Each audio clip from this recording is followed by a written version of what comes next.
Thanks for joining us today. We are here to discuss the region's largest annual food drive, something that's been around for a long time, Project Feed the Thousands. And with us is the co-founder of Project Feed the Thousands, George Haynes, as well as Jessica DeLesney, who's a committee member for the project team from Brattleboro Savings Loan. And Josh Davis is the director of Groundworks Collaborative, the largest of the food shelves being supported by this annual campaign. Thank you so much for coming on the show and talking with us. Thank you for having us. Thank you, Tim. Thanks. Where I'd begin is, gosh, George, probably the beginning. You have been around since this began. It was a collaboration with you and one of my ex-colleagues.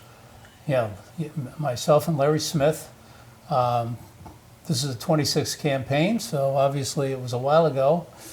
And 26 years ago, we launched Project Feed the Thousands. I can give you a little background on that if you'd like, on how Sure. that came to be. I was at the bank, Larry was at the radio station, and we wanted to do a project that would really benefit the community. And Larry said, well, we should do a food drive. And I said, a food drive? Why a food drive? Well, he said, there's hungry people here. And immediately I thought, well, there must be some, we're talking about homeless people, maybe people living under the Hinsdale Bridge. And no. We're talking about an entirely different profile. So I went to the drop-in center with Larry, and sure enough, we're talking about young mothers with children. We're talking about some elderly folks. So anyway, we decided we'd do a food drive, and it was named Project Feed the Thousand. And notice I said thousand singular, not plural, because at that time there was only about, and I say only about, 1,000 people in our area that were hungry or in need of food. Now at that time, 26 years ago, 1,000 seemed like an awful lot of people. And so we started it. We had the ingenious idea of using something for a visual aid. We said, well, we'll fill a tractor-trailer truck, and we parked the truck in the bank, and off we went. Told people to bring food to the bank. Anyway, we revised that as we went along. The first year was successful. We probably got about 80% of the truck filled, but we soon learned that the best place for people to drop their grocery purchases were at grocery stores, and as time went on, we involved much more members of the community, including schools, businesses, and we fast forward today to where we probably are dealing with 12,000 people. The name was changed to Project Feed the Thousands, and the need is so much greater, and now we, instead of having a single food shelf, we're serving 9. I'll throw this out to everybody, and I guess I'd start with you, Josh. Why has the problem of hunger grown, both here locally and in a bigger sense throughout our nation? Yeah, hunger on the surface seems like a really simple issue, and folks that are food insecure, it's just the lack of having food. But really, it's a complex issue about people being able to make ends meet. And so as we've seen poverty numbers increase over the last few years, the need for people reaching out to us for our services has increased accordingly. You know, we had the Great Recession in 2008, and recovery since then, we've seen largely on a national level, the economy has recovered in terms of the stock market, but we haven't seen the same type of recovery for folks who are really struggling to make ends meet. And people literally have to make choices between spending money on medicine, spending money on food, spending money on heat in their homes. And that's not just particular to Brattleboro, that's all of southeastern Vermont and throughout the country. So why has the earning power of the average person dropped? I mean, we grew up, at least George and I did. I know you're much younger than us. On the proviso that you go to work for a company, you put in 40, 45 years, you retire, and all is well. You can survive, a family can survive on one paycheck. What changed?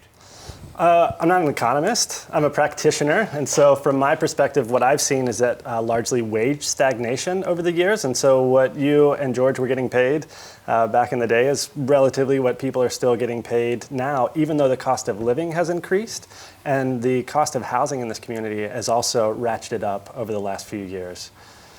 And I'd add to that the cost of childcare. You know, when you mentioned, you know, back when we were much younger, one wage earner in the household was fine. But as Josh just mentioned, as the need for increased wages because of the cost of living going up, two people have to work. Now they also factor in the child care piece, Yep. which can be $100, $200 or more a week. All of that contributes to where we are today, which is why we have so many people trying to make ends meet. And as Josh mentioned, some of the things that contribute. But if a person is faced with having to make their rent payment or mortgage payment, or to buy medication, or to buy fuel oil to heat their home, they're not going to skip that if they've got another source. Which is, what's the other source that's a major factor in their budget? Food. Absolutely. So therefore, they can supplement their budget by going to a food shelf. That helps on their food budget. They can use then the money that they're saving by going to the food shelf to meet those other expenses. So where do these food shelves get their food? I mean, obviously there are drives like this, but that can't be the only place. Absolutely. So donations are a huge part of the food that goes on our shelves, but also we're able to reclaim food from grocery stores. So food that's about to expire, we're able to capture that and put that on the shelves. We also purchase about 25% of our food, largely from the Vermont Food Bank. And so we're making a trip from Food Works, which is our new location I'm sure we can talk about, over to the food bank to pick up 5 to 7 pallets of food every week to put on the shelves. I brought some stats. I'm going to check them just to make sure I'm accurate. But out of Food Works alone, we distribute between 3,000 and 8,000 pounds of donated produce, meat, bread, and bakery items each week. That's Each staggering. week. That's staggering. It's staggering. Incredible. And you're just one of the 9 food shelves that Project Feed the Thousands is supporting. That's a new thing that we're Yeah. seeing, is that the rise of other food shelves in the community. We have, I don't know if I can get all 9, but we have Vernon, and we have Guilford, we have Townsend, we have Wilmington, Bellows Falls, Putney. I think that's about 7. We have us, Food Works. Hinsdale, thank you. Townsend. Townsend.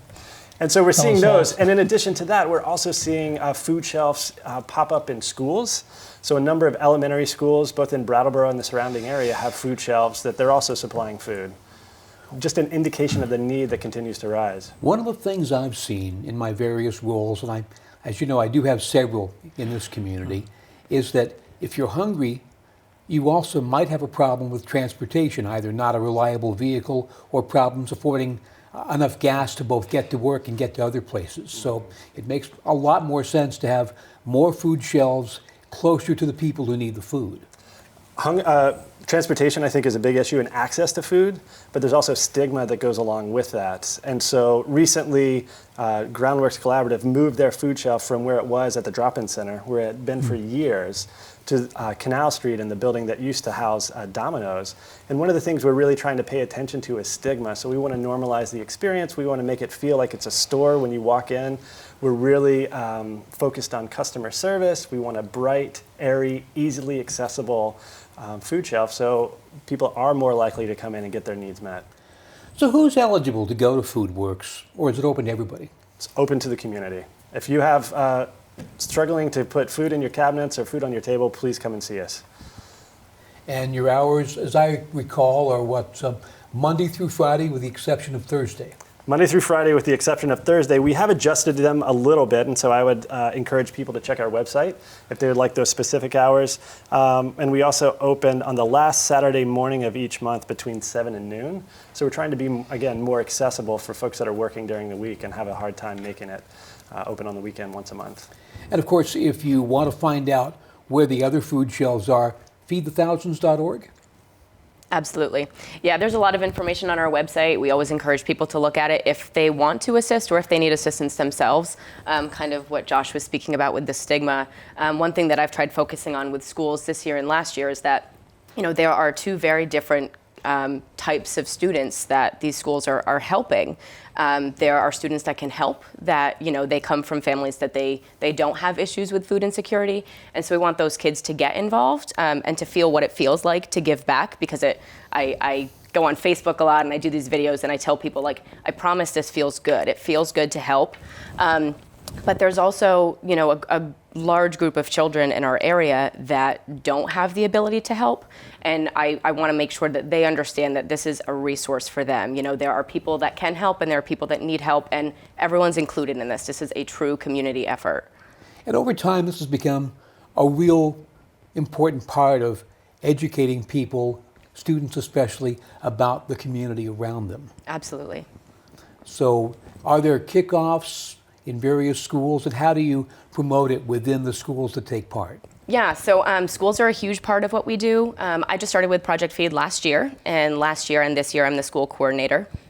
We work with schools in Hinsdale, Townsend, Vernon, Guilford, Brattleboro, Dummerston, and essentially what we're asking them to do is do what makes sense for your school, for your student, for your demographics. We have some schools that are participating that are early education centers. Some of these kids are preschoolers and younger, and it goes all the way up to high school. So we want them to do what makes sense for them. There are a lot of assemblies where we'll have speakers from the food shelf, various food shelves, as well as Project Feed, and community members to teach the kids kind of what I was speaking about with, if you can help, this is the ways that you can go about in doing that. And if you need help, please know that we're a resource. I think it absolutely should be a part of everyday education for children. I think, you know, I'm a mom of 4 boys. One of them is a teenager and one is soon to be a teenager. And, you know, it's tough times. I think it's teaching children to be caring and responsible and to help others when you can, and to break that stigma, you know, to not be afraid to ask for help. I've mentioned a few times, you know, in parenting, they say it takes a village, but with an effort like this, it really takes an entire community. It takes every person, every student, every effort. And one of the things I've found, and one of the reasons I'm involved, is that when you don't get enough to eat, there are a lot of other issues there, and Absolutely. It really starts to stigmatize a child in knowing that you know, they might have other issues, and they're trying to compare with their friends, and if there's something that would make them feel inferior, that's a problem. Mm-hmm. Yeah, and you know, food insecurity, these children are at such a greater risk for depression, for educational advancements. You know, they're already kind of at a disadvantage, and we need to make sure that they understand that they can still do all of those things. They just have to be okay with asking for help. There's never a problem with asking for help. Even when they become adults, you know, we all ask for help sometimes. And I just think it's crucial that our kids learn to be supportive of one another. Well, it's great that it's happening at the schools, because that way you're raising a generation of people that are even more caring than the ones that have already come up. Yeah, and you know, starting 26 years ago, a lot of the students that would have been presented to at some of these kickoff assemblies, I mean, they're adults now, and so the hope is that they'll carry it with them throughout their lives into adulthood to continue to help people when you can. I mean, we don't want anyone to stretch beyond their means, but if you can help, we really strongly encourage it. I think that going back the 26 years, that when we have done assemblies like you and I have done at Brattleboro Union High School, that some of the students that were there in the early years are now the parents, and their children are in the assembly now. So we hope that carries through. As Jessica was saying, that, you know, teaching community involvement at a young age, we hope carries over as they get older, and then as they have children, that carries over. That's one of the I think the phenomenons for me of this whole Project Feed the Thousands program in over 26 years is not only in terms of growth, in terms of the community and need and 9 food shelves, but in terms of involvement on the part of the community. This is the largest annual food drive, but when we talk about involvement, we're talking about K through 12 in schools, some even preschool, as Jessica mentioned. We're talking about probably over 100 businesses, churches, you name it. There are the grocery stores. This is totally a community effort. And we always say that almost anybody can participate. Now, some may not participate because they're in need, but if you go to the grocery store and you pick up one non-perishable food item, or you drop some coin off at some of the collection boxes, or you write a check to Project Feed the Thousands and send it to Care River Valley Credit Union, it all adds up. It's the sum of the digits. So how do we make 250,000 meals and $85,000 in cash? It's because it's the sum of the digits. It's about more involvement and everybody doing their part. You mentioned 250,000 meals, $85,000. That's this year's goal? That's this year's goal. And how did that get arrived at?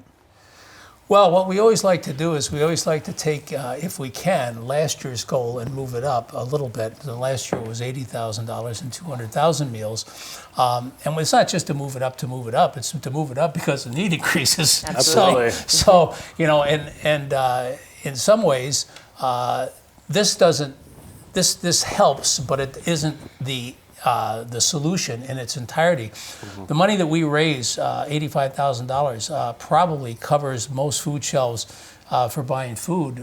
If it carries into the first quarter of the year, that's remarkable. The same with the food, but that's where sometimes, not sometimes, all the time, the Vermont Food Bank comes in.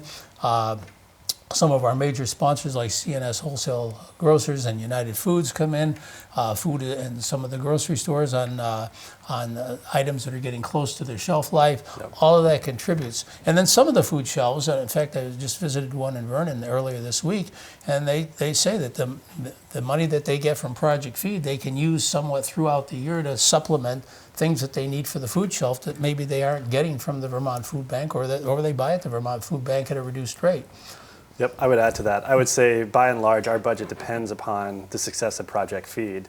It doesn't pay for our entire program at FoodWorks, but it is a significant portion that allows us both to have people there and the lights on, but really to keep food on the shelves. And so we use that money to purchase food. And I would say donated food items are fantastic, and I would love to get a list of the top 10 foods up on a graphic for folks on the program. And so there are key things that we're looking for consistently, but as well, we've been able to leverage a dollar much more so because we can access the food bank and because we can order in bulk, we can really leverage a dollar much more than a consumer can. So if somebody's deciding, should I give a canned good or should I give $1 or $2, we would ask for folks to give $1 or $2. It's fantastic. And you're right, this only covers a small portion of the year's expense and the year's need. So you focus on this time of year, how come? I think this time of the year, it's a time of the year when people maybe are a little bit more inclined toward giving. The holiday season, Thanksgiving, giving back, Christmas. There's something about the spirit of this time of the year. We picked this time of the year when we initiated the campaign. And it's been successful in terms of what we've seen as far as results. I think the other thing that comes to mind is when we started this campaign, it was the idea that we would do something that would be sustainable, that would help the community. At the time, I was thinking of the Reformers Christmas stocking that they did every year for eons, and it was to form an event and a cause that would continue on and on year after year. At the time, maybe not to the level that we see it now, but that was the mindset. Well, it has been just fantastic being able to help. And a story that I talk about, well, a couple that I talk about a lot, just being involved with Project Feed the Thousands. You, Larry, and I were in front of Price Chopper, the store now known as Market 32, and we had a full truckload of food, and there was a young woman, obviously very pregnant, with 2 other kids in tow, walked out and said that, gosh, I don't have any money to give you, but can I help you load the truck? Yeah. That's incredible. And another one, I got a call from the drop-in center one afternoon. They were out of turkeys. And I mentioned it on the radio on WTSA, and within half an hour, they had 30 turkeys. And a woman walked in that I never met before, never seen since. Wrote me out a check for $100 and said, here, this will help. And then walked out without saying another word. That's the kind of generosity there is in this community. It's the kind of generosity that we need for this campaign. Yeah. So where can people make donations of food, first of all? Where can they make donations of food? We have bins set up throughout the community. In businesses, the grocery stores have bins. You can absolutely put food in those. You can go on the website if you would like to make a donation, a safe electronic donation to the campaign, and/or we have cash boxes throughout the community. You can look for the logo. The logo is, it's seared into my brain. It is highly recognizable. You will see it all over town right now. This campaign has been going on for 26 years, and we're talking about the need increasing, and yet the generosity that you're speaking of, Tim, people's willingness to be a part of this campaign it hasn't backed off at all. I don't get people that roll their eyes and say, oh, it's Project Feed again. They're saying, no, I'm glad you're here. We're happy to help. It's that time of year. I would love if we're back here in less than 26 years from now saying how our efforts really got us through some tough times for the community, and we're actually scaling back. We only have a $10,000 goal this year or a $20,000 goal this year. But the fact is that we are increasing the goal every year because the need is also rising, and the community puts its money where its values are, and they meet us when we ask for the support that we need. One of the nicest things about being here is that this is an incredibly giving community. And I never thought, being involved in the early years, that we would be here and, for instance, the Reformer Christmas stocking would not be. Yeah, I know. You know, it truly is a community effort. And, the stories that you've just related, Tim, are really moving. But those are stories that happen year in and year out, every day. And one of the things I like to think about in terms of the community is collaboration. You know, we have two newspapers in town. They collaborate. They more than amply support Project Feed the Thousands. We have two radio stations. Both radio stations support Project Feed the Thousands. BCTV. Businesses, competitors of businesses are collaborative when it comes to Project Feed. And really, it's the message that if you're in business, if you're getting your support from your community, you got to give back to that same community, because you're either helping or you're being helped. There's no in between. You know, I want to just mention, as we look forward a little bit in a couple of weeks, one of the things that's come out in the recent years on Project Feed the Thousands is the boot drive that they do over in Walmart with the Hinsdale Fire Department. And this year, of course, it'll be, as always is, the Saturday after Thanksgiving.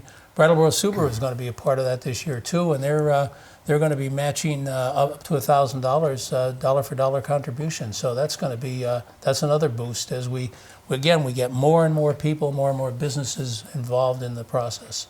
Yeah, absolutely. One of the collaborations that we have is Summit Chrysler Dodge Jeep and Ram here in Brattleboro. They've actually teamed up and collaborated with St. Michael's School. So they're not just doing a school drive, but they're actually doing a Fill the Jeep event. And so for every Jeep that the community can fill, Summit is actually going to match that with an additional Jeep full of food, which is just incredible. Yeah. And a big pat on the back to Jeff Morris and River Valley Credit Union, because their role as one of the businesses in support of Project Feed is to do all the bookwork, all the paperwork that, I can balance a checkbook, but trying to do some of this is over and above. Well, yeah, River Valley has really stepped up over the years, and not only do they handle the donations, because if you send a check, send it to care of Project Feed the Thousands, care of River Valley Credit Union, but some of his employees are heavily involved in terms of supplying cash boxes and donation bins.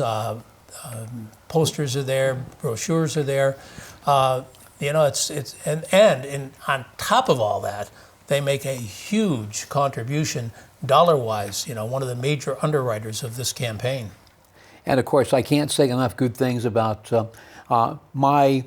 one of my bosses these days, Kelly Corbeil, the owner and general manager of WTSA. She has taken this on voraciously. Absolutely. Yes, she has. I think it was 2011 when Larry and I stepped down as co-chairs, and Jeff Morris and Kelly stepped in, and the job they've done has been phenomenal, and it continues to expand, and more things come about. So that have been as part of their initiative. So it's wonderful.